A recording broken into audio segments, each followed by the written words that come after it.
folks, and welcome to our second video on German Expressionism.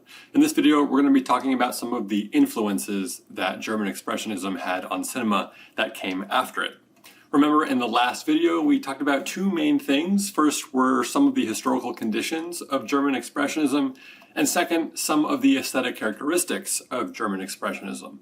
In this video, we're going to talk about movies that came after the movement that were influenced by it.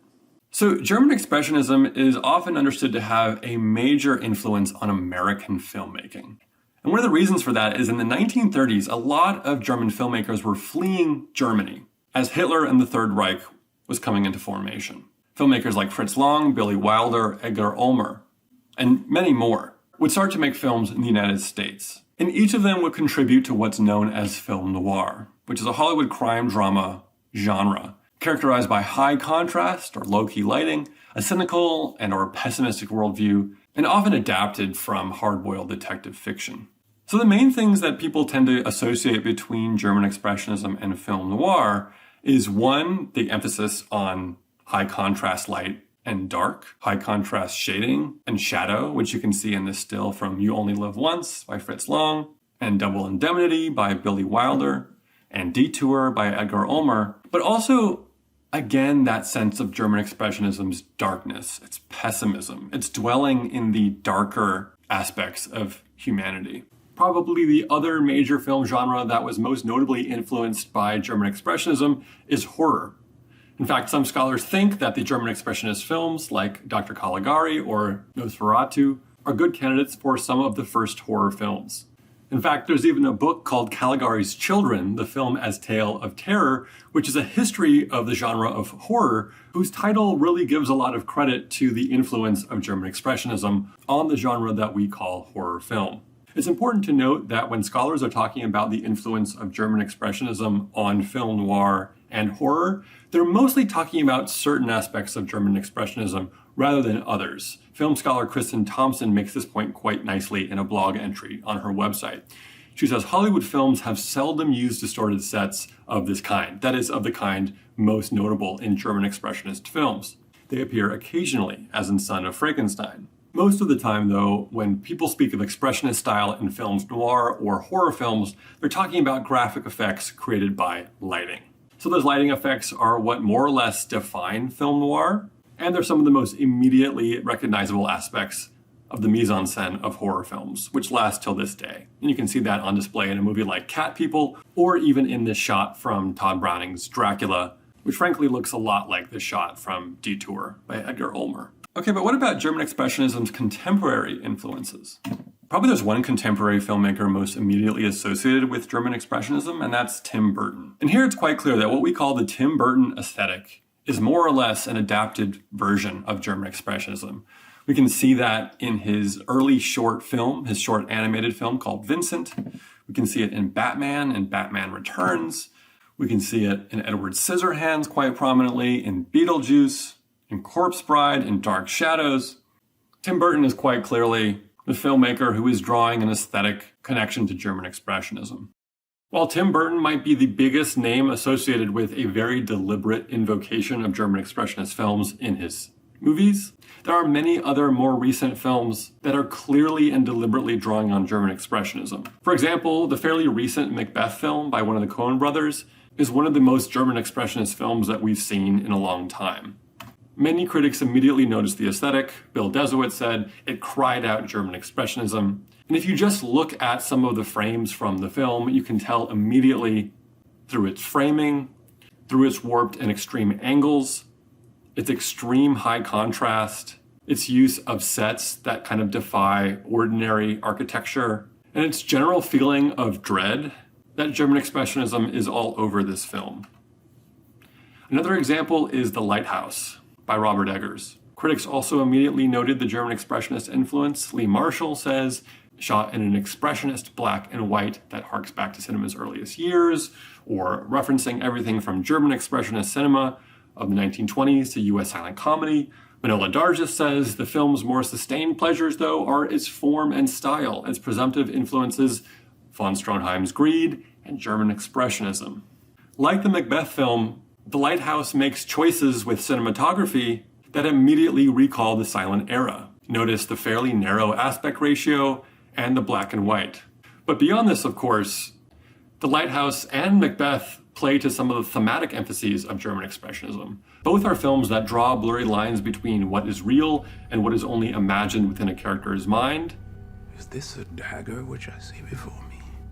And they both leave you guessing as to the status of what you're seeing on screen, as how much it is inflected by the character's mindset or mood or emotion.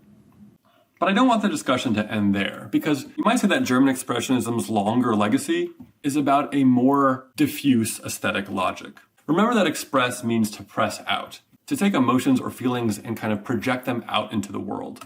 Thomas Flight is a video essayist who has a video about German Expressionism and its larger influence on filmmaking in general. And I think he articulates this quite well. He says, Expressionism is a relatively simple idea. Express interior experiences externally in the environment that surround the subject and in the style of the work itself. He continues, from Apocalypse Now to Trainspotting, there are many films where scenes or portions of the film seem to exist in a space that isn't quite reality, where the architecture, sets, lighting, and general atmosphere are heightened, and this heightening or shifting of reality is a reflection of the character's psychological experiences. So Flight gives a pretty great example of this, though he doesn't dwell on it as long as I'd like him to. He looks at this very brief moment from the Orson Welles film Touch of Evil. There's a single several-second shot from The Touch of Evil that I think about maybe more than any other shot in any movie. Here it is. It's actually just a single shot that he's interested in. It's this one of the actor Welles, who plays a police detective, tilting his body to just narrowly avoid this steep structural part of the space's architecture. This is how Flight describes it. He says, there's nothing inherently unnatural happening in this shot, nothing that actually defies physics, but it's sinister. The world seems to warp. It's like the wall is closing in. The physicality of what's happening in the shot feels like an expression of the terror of the character that's being approached. So I think this is a really good description of what's going on here. Remember that Kristen Thompson noted that most Hollywood films after German Expressionism would not give us deliberately exaggerated geometric sets like those of Caligari. However, if you look at this single shot, it uses ordinary and actual architecture, but it shoots it in such a way, and it has the actor manipulate his body in such a way, that it makes the architecture seem strange, imposing, warped. This moment when we're watching it doesn't feel deliberately choreographed in the way that Cesare's movements in Dr. Caligari feel choreographed. But when we think about the strangeness of how Orson Welles' body is moving against the environment, it absolutely is choreographed. And when we think about the fact that we can't see half of his face because it's shrouded in utter darkness, that also is choreographed. This kind of subtle expressionism, which draws on the darkness of German Expressionism, is something that we see all the time, but it's harder to notice. Another example along the same lines I want to look at is from the film Barton, Fink by the Coen brothers. So Barton Fink is about a New York playwright who gets a chance to go to Los Angeles to see if he can make it big writing screenplays for movies. And one of the key locations in the film is a hotel where Barton Fink stays. And the hotel is shrouded in a kind of menacing darkness. Some critics have likened it to a kind of hell. And it's the ways that the hotel's darkness, its hellishness, is manifested on screen that I think is a good candidate for this film's expressionism. It's made clear in this film that it's incredibly hot in Los Angeles. And as a result, the cheap wallpaper starts to peel ever so slightly. It's something that could be played for laughs as a kind of ordinary nuisance, but this film makes it clear that the environment itself, the very materiality of the walls, has a sickness that is evocative of the mood of the character Barton Fink. And like the other two films that we looked at earlier, Barton Fink is a film that has so many instances where it's unclear whether what we're seeing is a reality or whether what you're seeing is a projection of his interiority, of his mind. The fact that the film relies so much on these effects through mise-en-scène, again, is what makes this a great candidate for expressionism in contemporary cinema. So I do want to address a potential objection. Couldn't we say that this is just stylishness or formalism? In film studies, we sometimes have this binary between what's called formalism and realism as two general tendencies in film style. Realism wants to avoid all of the artifice that's attached to style, and formalism wants to use all the devices that cinema can give us to manipulate the world to achieve various aesthetic effects. Why are these things not just formalist or stylish, but also expressive, or rather expressionist? Well, Flight has actually a great answer to this question in his video essay. He says, often when a modern film or show uses expressionism as a technique, people say it's stylized or surreal. But you can be heavily stylized without being explicitly expressionist. And surrealism is its own unique way of bending or warping reality. Flight gives a very quick nod to what he means by being stylized without expressionist, and I think it's a perfect example. It's Wes Anderson. Wes Anderson's films are synonymous with stylish cinema, and he has a signature look that is immediately recognizable to anyone. But I think it would be wrong to call Wes Anderson an expressionist.